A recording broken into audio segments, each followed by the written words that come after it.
Let us turn to Galatians chapter 5, 22 and 23. దేవుని వాక్యం నుంచి గలతీయులకు రాసిన పత్రిక 5వ అధ్యాయం 22, 23 వచనాలు.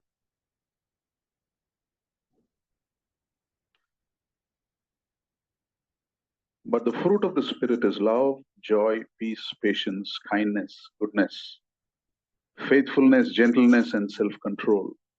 Against such things there is no law.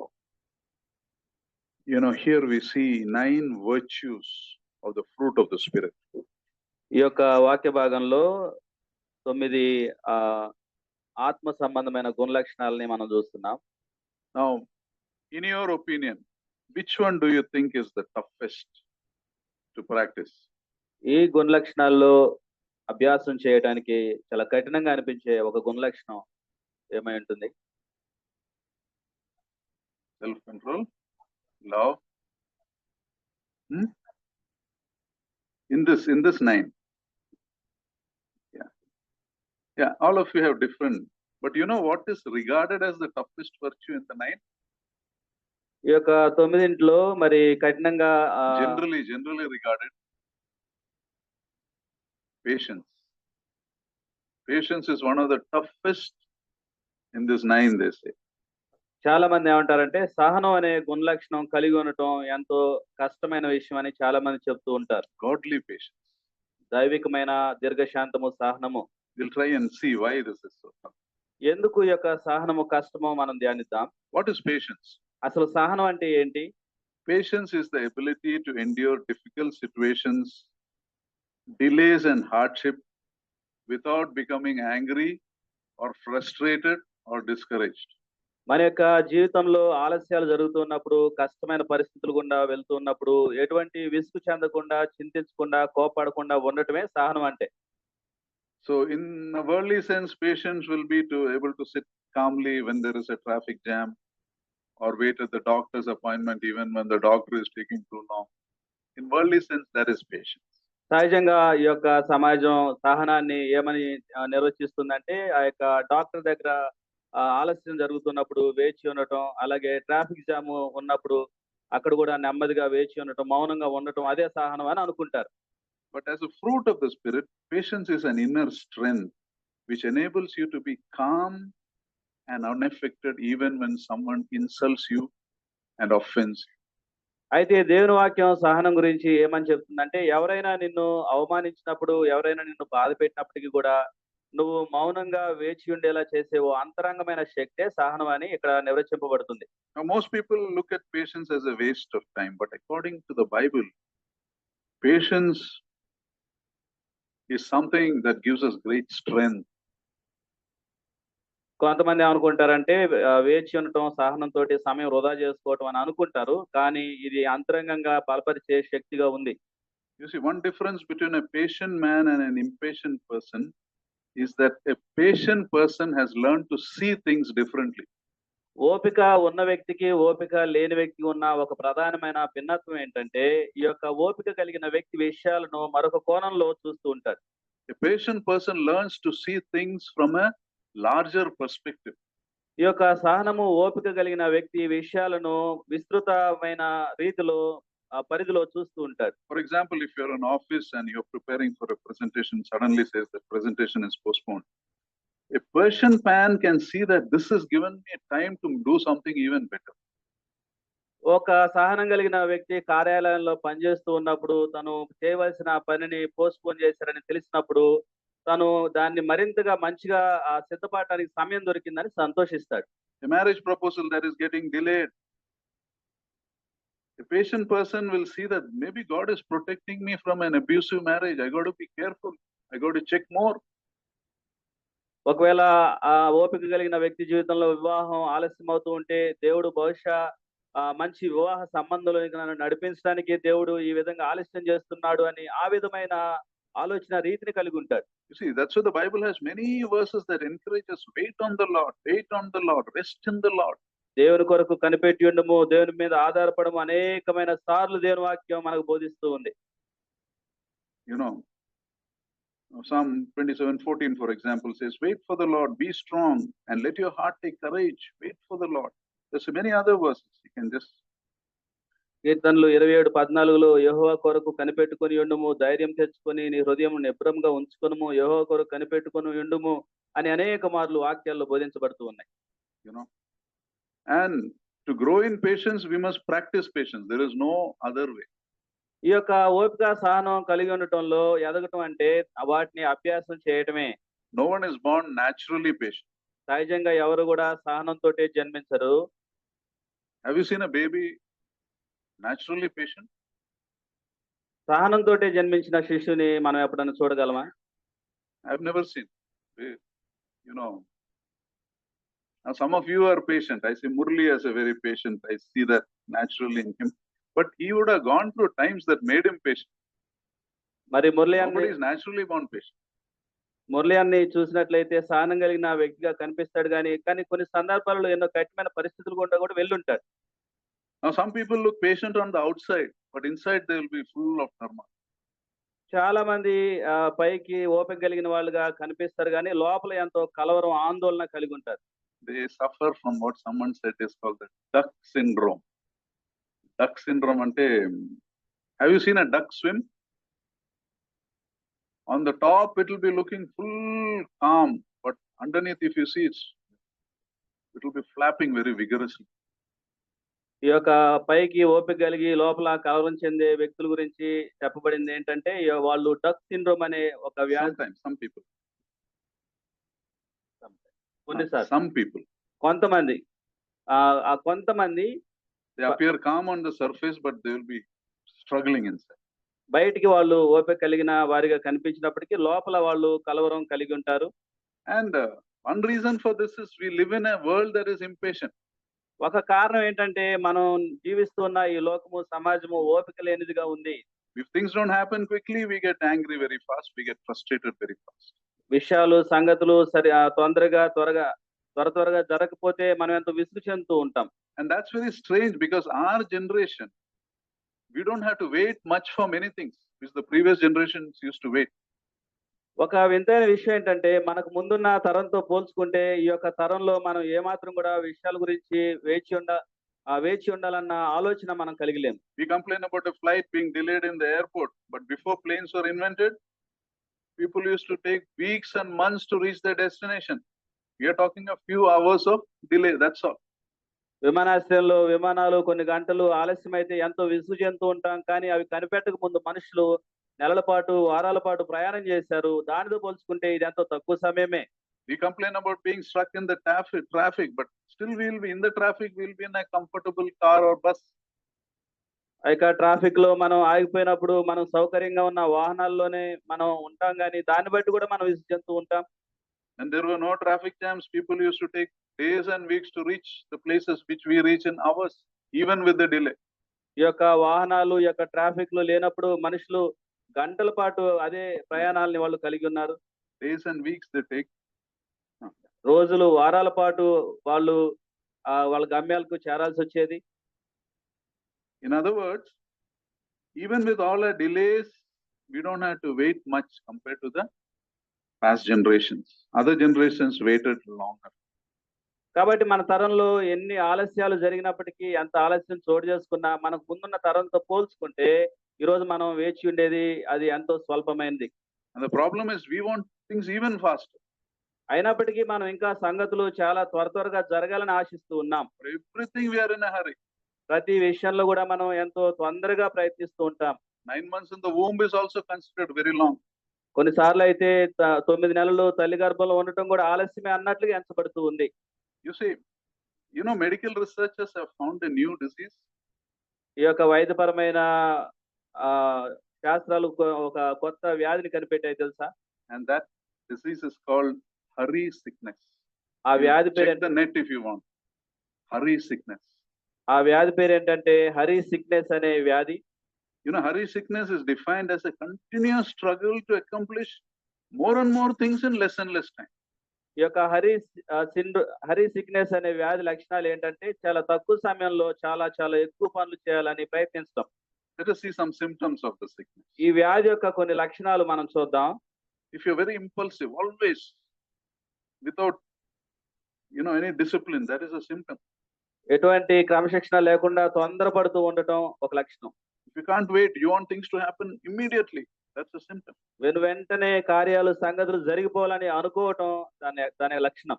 You have a constant sense of urgency even when there is no need to hurry. That is a symptom.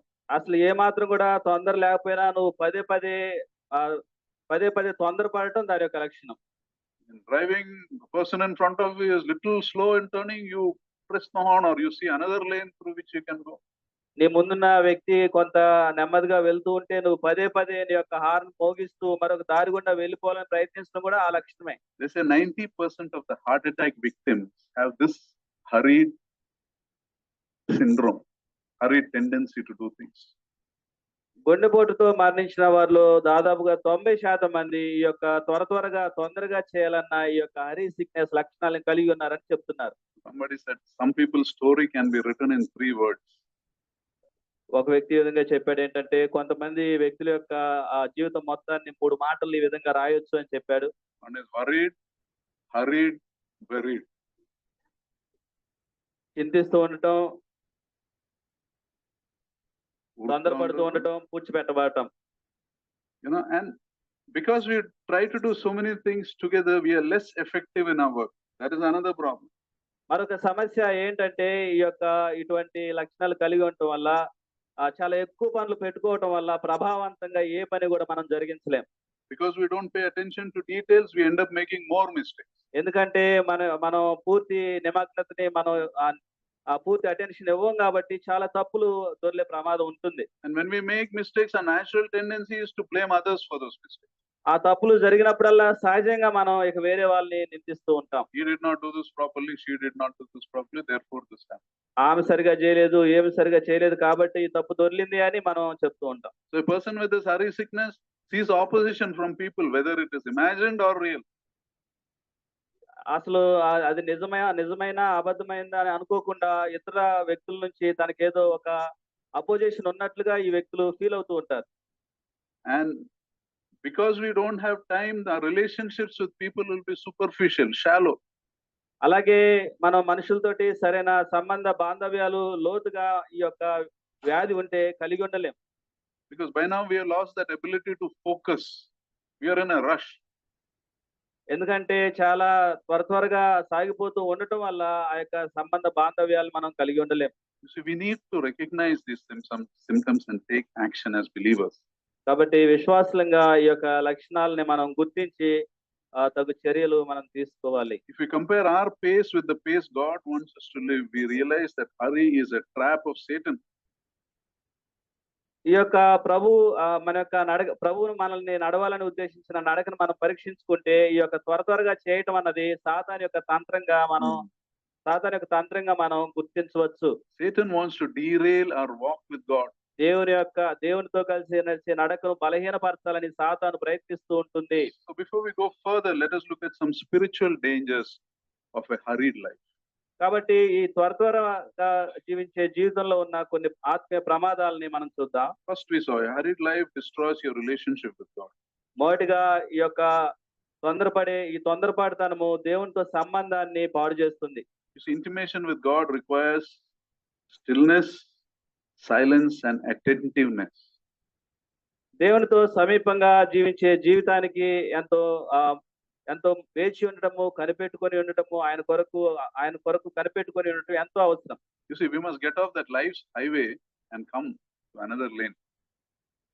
నీ యొక్క జీవితపు ఆ ప్రధాన మార్గంలో నుంచి ఆయన యొద్దకు మరొక మార్గంలోనికి మనం రావాల్సిన వారమై ఉంటాం. See, the Lord Jesus frequently removed himself from the world, however busy he was.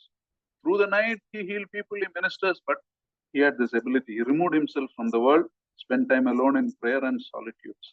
That is where he received strength. యేసుక్రీస్తు ప్రభువాని మనం చూసినట్లయితే ఆయన ఎంతో తీరిక లేని వానిగా, ఎంతో సమయం లేని వానిగా ఉన్నప్పటికీ కూడా ఆ యొక్క పరిచర్య నుంచి తన సమయాన్ని కేటాయించి దేవునితో గడపడానికి ఆయన సమయాన్ని కేటాయించారు. Unless we learn to spend peacefully time with the Lord alone in prayer and reading God's word, our whole spiritual understanding will be distorted. కాబట్టి దేవుని వాక్యం ధ్యానించడం, ప్రార్థించడం, దేవునితో గడపడం అన్న సమయాన్ని మనం గాని కేటాయించుకోకపోతే మనం చేసేవన్నీ కూడా అవి వ్యర్థమైపోతాయి. The second thing is, రెండవదిగా A hurried life decreases your capacity to love people.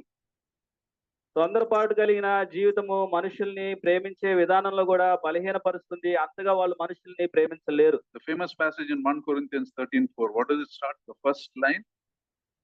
Love is patient. Love is patient. 1 కొరింథీ 13లో Ah, 1 కొరింథీ 13లో ప్రేమ గురించి 4th verse. 4వ వచనంలో ప్రేమ గురించి చెప్పబడింది ఏంటంటే ప్రేమ సహనము దీర్ఘశాంతమును కనబరుస్తుంది. You see, hurry and love cannot coexist. కాబట్టి తొందరపాటుతనము ప్రేమ Hmm. Prema. Love. తొందరపాటుతనము ప్రేమ రెండు కలిసి కొనసాగలేవు. People in a hurry cannot love deeply తొందరపాటు కలిగిన మనుషులు లోతుగా మనుషుల్ని ప్రేమించలేరు. because they don't have the time to invest in a relationship. ఎందుకంటే సంబంధ బాంధవ్యాలలో వాళ్ళ యొక్క సమయాన్ని కేటాయించడానికి వాళ్ళకి సమయం దొరకదు. Many failed marriages as a result of this hurry culture అనేకమైన వివాహ సంబంధ బాంధవ్యాలు పాడవడానికి కారణం ఈ తొందరపాటుతనమే.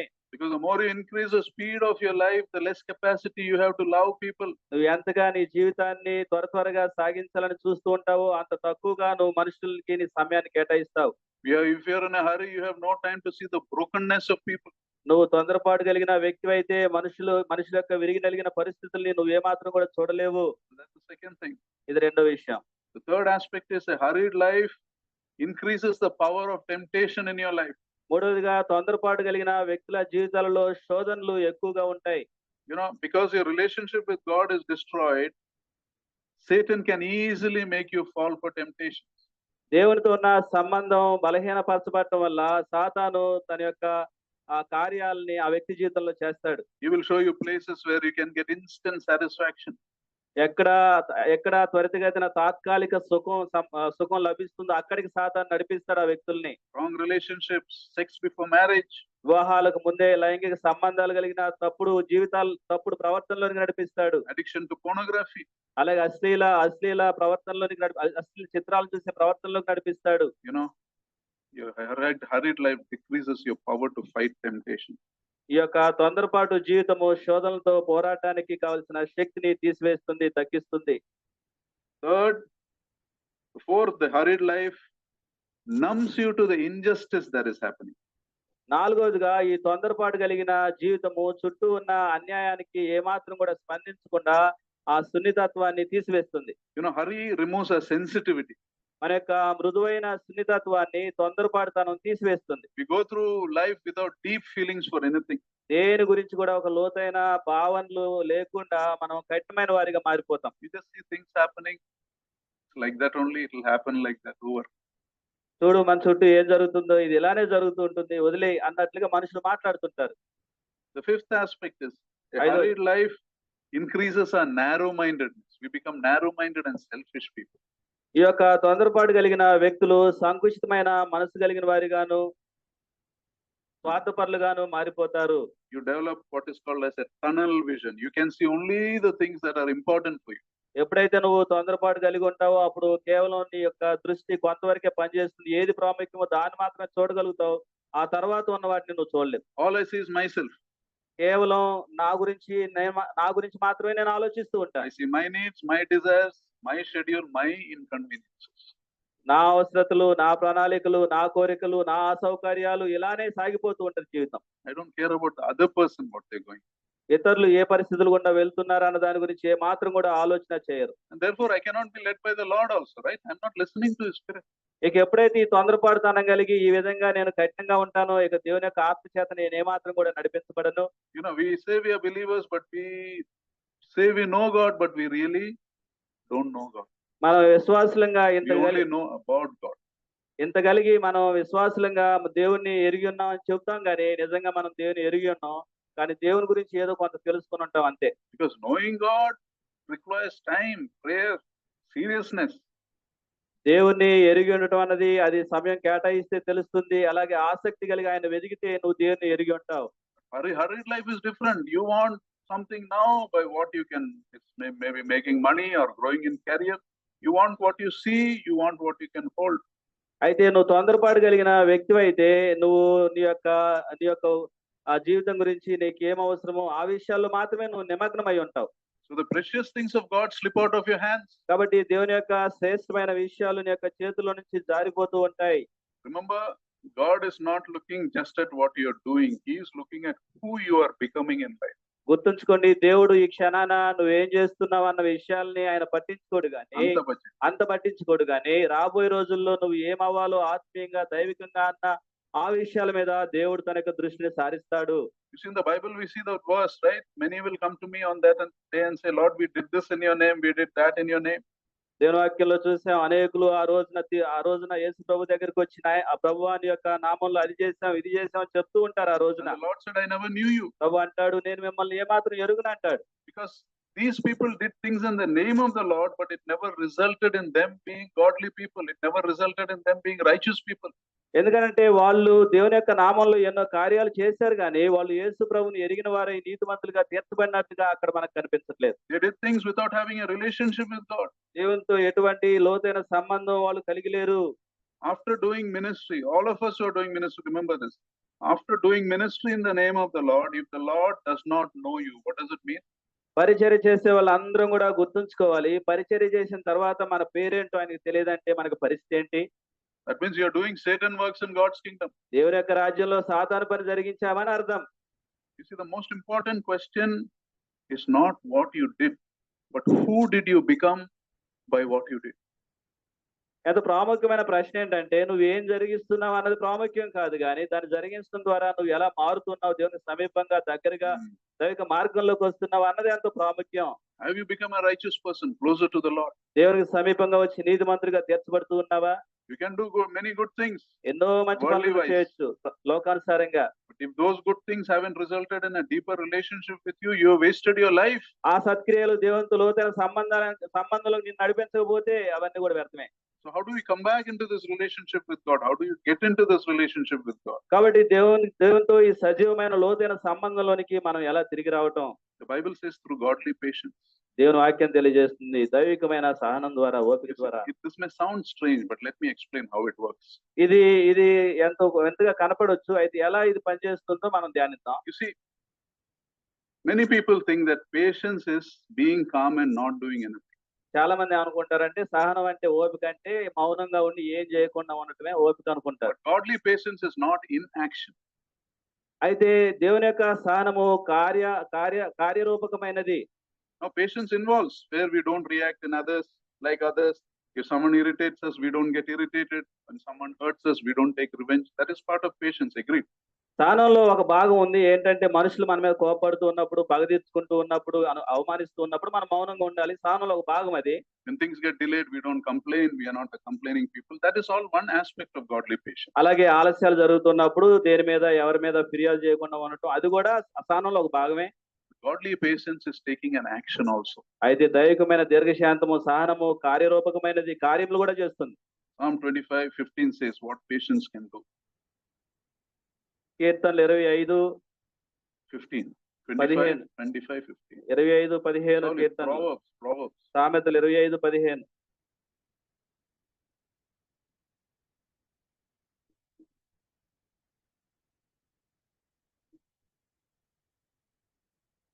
Through patience, a ruler can be persuaded, and a gentle tongue can break a bone.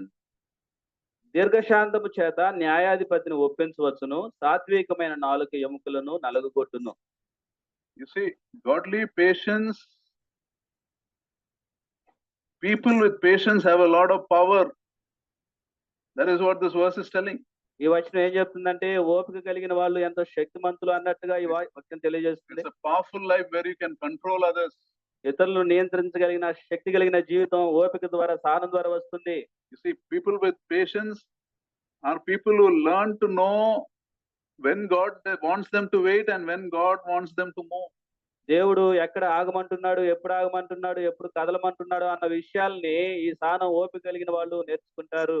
Sometimes we see some ministries which are not very well known, but through that ministry, many people would have genuinely turned to the Lord. కొన్ని Silent work, nobody knows much, but those ministries are powerful. కొన్ని పరిచర్యలు అంతగా అవి అందరికి తెలియబడవు, కానీ ఆ పరిచర్యల ద్వారా అనేకులు దేవుని వైపు తిరుగుతూ ఉంటారు. Such ministries are known by the Lord.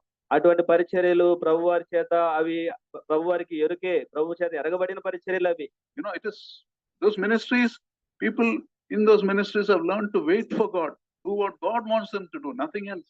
అటువంటి పరిచర్యల్లో ఉన్న ఒక రహస్యం ఏంటంటే దేవుడు ఎప్పుడు ఏం చేయమంటున్నాడు, ఎప్పుడు వద్దంటున్నాడో వాళ్ళు ఎరిగి ఉంటారు, నేర్చుకుని ఉంటారు వాళ్ళు. That's why we should not be a church that follows programs. We should do this on summer, we should do this in winter. No, we should be led by the Lord in what He wants us to do. కాబట్టి సంఘంగా మనం శీతాకాలంలో అది చేద్దాం, వేసవికాలంలో ఇది చేద్దాం అని కాకుండా దేవుడు ఏం చెప్తున్నాడో దాన్ని నేర్చుకోవటమే సంఘంగా మనం చేయాల్సిన పని. You see, our tendency to hurry and doing things of our own is not solved by stopping something, but learning to do it God's way. దేవుని యొక్క మార్గాలలో దేవుని ద్వారా మనం ఓపికతో జరిగిస్తూ ఉన్నప్పుడు అవి కార్యములు ఫలభరితం అవుతాయి.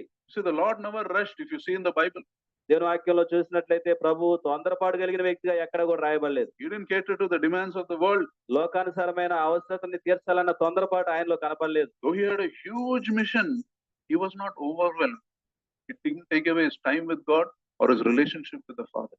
యేసుక్రీస్తు ప్రభు వారికి విస్తారమైన పరిచర్య ఉన్నప్పటికీ కూడా ఆయన దాని చేత ఆవరించబడకుండా తండ్రితో సమయం గడపడానికి ఆయన కేటాయించారు. In a short time, he had to complete so much. ఎంతో స్వల్పమైన సమయంలో అత్యధికమైన పరిచర్య జరిగించాడు. And this is what he tells us to do. అదే విషయాన్ని ఈ రోజున ఆయన మనకు కూడా In బోధిస్తున్నారు. Matthew 11:28, if you read, what does he say? Come to me, all you who are weary and burdened. మత్తయి 11:28లో ప్రభు అంటాడు, Come to me, all you who are burdened. ప్రయాసపడి భారం వహిస్తున్న సమస్త జనులారా నా ఎదుగు రండి అంటాడు ప్రభు. Then he says, learn from me, నా యొద్ద నేర్చుకోండి అంటాడు. and I will give you rest. నేను మీకు విశ్రాంతి కలుగు చేస్తాను. Learn from me. నా యొద్ద నేర్చుకోండి. You see, the Lord never rushed. He moved at God's pace. దేవుని యొక్క దృష్టిలో ఆయన నడుస్తూ వచ్చాడు. ఎక్కడ కూడా ఆయన తొందరపాటు కలిగి లేడు. And they said, Lazarus is suffering, about to die. The Lord didn't move that time. లాజరు ఆ యొక్క మరణ పడక మీద ఉన్నప్పుడు ప్రభు అక్కడ వెళ్ళగలరు. Because when you are in God's will, you will be on time, whatever happens. దేవుని యొక్క చిత్తంలో ఉన్నప్పుడు సమయానికి మనం ఏది జరిగినప్పటికీ కూడా మనం వెళ్ళగలిగే వారిగా ఉంటాం.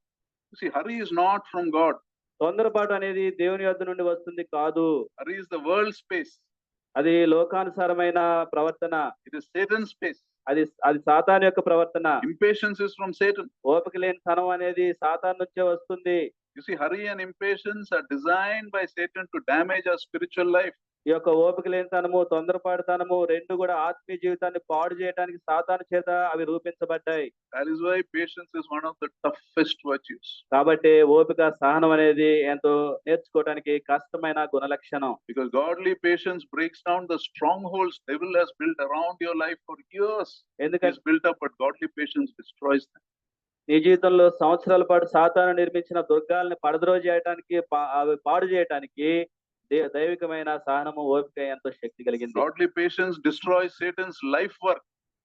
నీ యొక్క జీవితం అంతా సాతాను పనిచేసిన ఆ పనినంతటిని కూడా దైవికమైన దీర్ఘశాంతం పాడు చేయగలదు. That's the power of godly patience. అది దేవుని యొక్క దైవికమైన దీర్ఘశాంతం యొక్క శక్తి.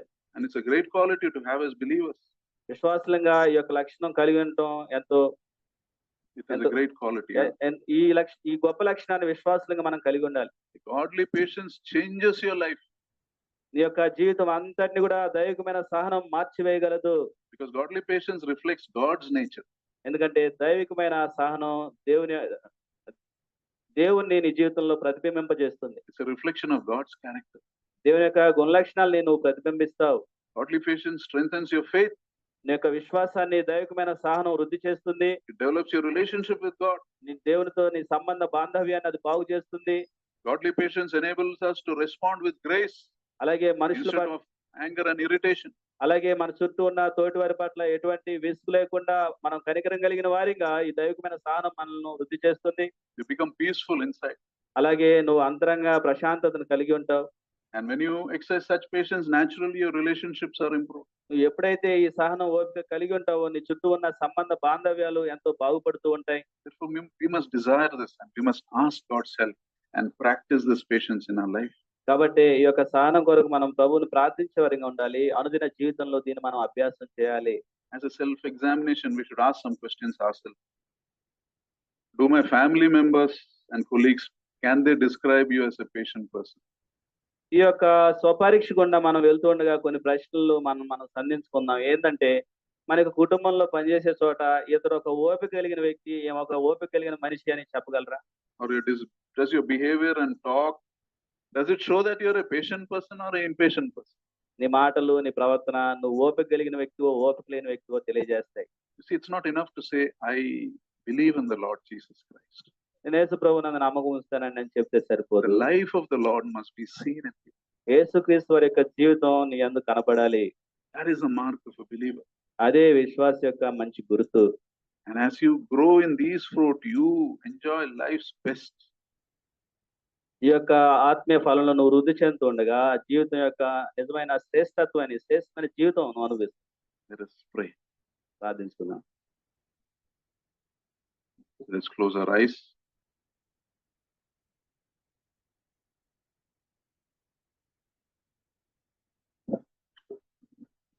Father, we thank you for your precious word.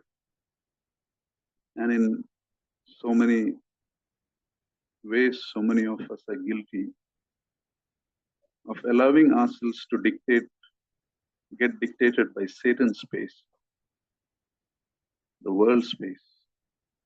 When you want us to sit back, focus on a deep relationship with you, and be led by you in the things we do. The word reminds us that godly patience holds great power. Power to influence people, power to change perspectives. And maybe we people who desire this power, maybe not be foolishly led by the sickness, hurrying about everything. Maybe grow in patience. Like the farmer waits for the crop, your word says. Waits for the crop, teach us to wait for the. We thank you, we praise you, Master. Accept this prayer, for we offer this in the sweet and exalted name of our Lord and our Savior, Jesus Christ. Amen.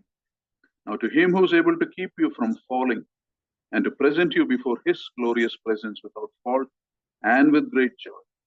To the only God, our Savior, be glory, majesty, power, and authority through Jesus Christ our Lord before all ages, now and forevermore. Amen. Thank you. God bless you.